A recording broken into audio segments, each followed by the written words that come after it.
जी अस्सलाम वालेकुम नाज़रीन, वेलकम टू अनदर व्लॉग। आज के इस व्लॉग में मैं आप लोगों को बताऊंगा कि आप शेंजन का वीज़ा कैसे हासिल कर सकते हैं, इसकी क्या रिक्वायरमेंट्स है। तो अगर आप टूरिस्ट है या फिर आप टूरिस्ट नहीं भी है तो आप ट्रैवल करने के लिए निकलना चाहते हैं, आप चाहते हैं कि आपने जो मिडिल ईस्टर्न कंट्रीज़ घूम चुके हैं या फिर आप फ्रेश पासपोर्ट होल्डर है तो आप मूव होना चाहते हैं शेंजन के लिए। तो शेंजन के कौन से कंट्रीज़ है जो आपको वीज़ा इजीली इशू कर सकते हैं, और ख़ासकर जिनके पास फ्रेश पासपोर्ट है उनके लिए भी मैं आज आप लोगों को बताता हूं, और बैंक स्टेटमेंट इसके लिए कितनी ज़रूरत है, और ख़ासकर इनके ऑफिशियल वेबसाइट पे इन्होंने क्या रिक्वायरमेंट्स लिखे हैं, क्या क्या इनकी ज़रूरियात है, कौन से लोगों को वीज़ा इशू कर रहे हैं। क्योंकि जो लोग पाकिस्तान में बैठे हैं, जो अनपढ़ लोग हैं, जो खुद पिंडी, कराची, इस्लामाबाद से निकले नहीं है, वो जब आप लोगों को इन्फॉर्मेशन देते हैं बग़ैर वेबसाइट के विज़िट किए, बग़ैर उनके अपने एक्सपीरियंस के, तो आप लोगों को कंफ्यूज करते हैं। जो लोग आते हैं मेरे से सवाल करते हैं तो फिर वो कंफ्यूज मैंने देखा है उनको।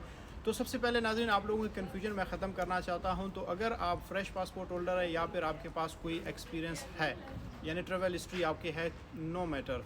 मैं अगर आपको इसलिए कहता हूं कि अगर आपके पास फ्रेश पासपोर्ट हो तो भी आप अप्लाई करें, नहीं है तो भी आप अप्लाई कर सकते हैं। Travel history doesn't matter. इसलिए मैं कह रहा हूँ क्योंकि इनके अपने वेबसाइट पे नहीं लिखा हुआ है।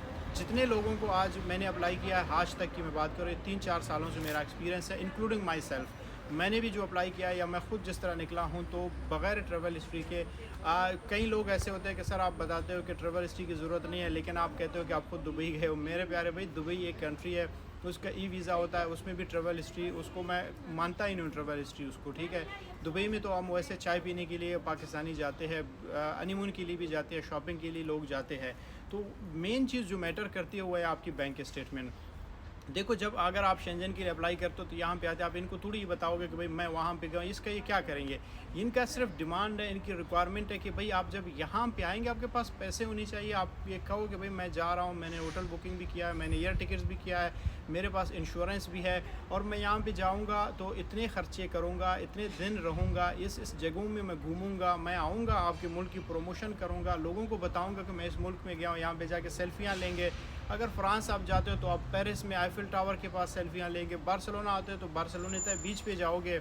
अगर आप लिस्बन आते हो तो यहाँ पे क्या कहते हैं, बहुत सारे यहाँ पे बीचेस है, अल्बुफेरा हो गया, वहाँ पे आप जाएंगे, यहाँ पे आप सेग्रेस जाएंगे। तो जब आप ये चीज़ें उनको बताएंगे, उनको दिखाएंगे, तब जाके आपको वीज़ा मिल सकता है। तो ज़्यादातर लोग पूछते हैं कि सर आप बताते तो है बैंक स्टेटमेंट, लेकिन एक मिनिमम बैंक स्टेटमेंट बताओ। मैं हमेशा मिनिमम बैंक स्टेटमेंट अपने वीडियोस में बताता हूँ। अगर आपके पास 15-16 लाख, 20 लाख है, 25 लाख है तो फिर आप अप्लाई करें। अगर आपके पास 15 लाख से कम है तो मैं तो कहता हूँ आप बिल्कुल भी अप्लाई ना करें, ठीक है। खासकर ये इस्लामाबाद लाहौर वालों के लिए, कराची वालों के लिए नहीं। कराची की रिक्वायरमेंट डिफरेंट है, इस्लामाबाद और लाहौर वालों की डिफरेंट है। तो इस वक्त जो कंट्री है सबसे ज़्यादा पाकिस्तानियों को वीज़ा इशू कर है वो है स्पेन है, नीदरलैंड है, फ्रांस है, बेल्जियम है, स्वीडन है, नॉर्वे है। ये वो कंट्रीज़ है जो पाकिस्तानियों को वीज़ा इशू करते हैं। तो मैं कहता हूँ कि टाइम जो है जब कब अप्लाई करना चाहिए, तो मैं हमेशा कहता हूँ कि आप जब भी अप्लाई करें, लेकिन आपके पास ये रिक्वायरमेंट्स ज़रूर होनी चाहिए, बैंक स्टेटमेंट। और उसके अलावा जो मेन जो चीज़ होती है टाइमिंग, इस वक्त सबसे ज़्यादा वीज़ा रेशो की जो पीक होती है। पीक क्यों होती है? क्योंकि यहाँ पे भी कंपटीशन है।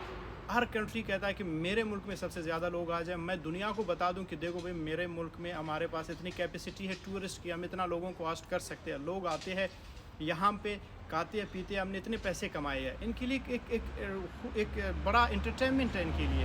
ये इनके खुद के लोग बाकी टाइम में घरों में बैठे होते हैं। ये जो सीज़न होते हैं इस वक्त निकलते हैं। क्यों निकलते हैं? जो लोग आए हुए हैं, पाकिस्तान से आए हैं, इंडिया से आए, ये टूरिस्ट की मैं बात कर रहा हूँ, लोगों की मैं बात नहीं कर रहा हूँ जो खैर मैं बातें अभी ऐसे नहीं करूँगा। जो नॉर्मल लोग, मतलब खासकर जो डंकी लगाने वाले होते हैं, उनकी मैं बात नहीं कर रहा हूँ। डंकी लगाने की ज़रूरत नहीं है। मैं हमेशा आप लोगों को कहता हूँ डंकी ना लगाओ, इलीगल तरीके से ना हो, लीगल तरीके से आ जाओ, विज़िट पे आ जाओ, वर्क परमिट पे आ जाओ, स्टूडेंट वीज़ा पे आ जाओ, आप बिज़नेस वीज़े पे आ जाओ। आपके पास बहुत सारे ऑप्शंस हैं, हम करते हैं। वर्क परमिट पे अगर आपको किसी को डॉक्यूमेंटेशन या किसी को रिक्वायरमेंट्स चाहिए, हम उसको डील करते हैं। स्टडी पे भी करते हैं, विज़िट पे भी करते हैं। आप लोगों को बिज़नेस वीज़ा, खासकर नीदरलैंड के लिए भी आपको हम सपोर्ट करेंगे। अगर कोई निकलना चाहता है, कोई सीरियस बंदा हो, तो वो आ सकता है, हमसे रब्ता कर सकता है। Thank you so much. अगर वीडियो पसंद आ गया तो चैनल को सब्सक्राइब करें।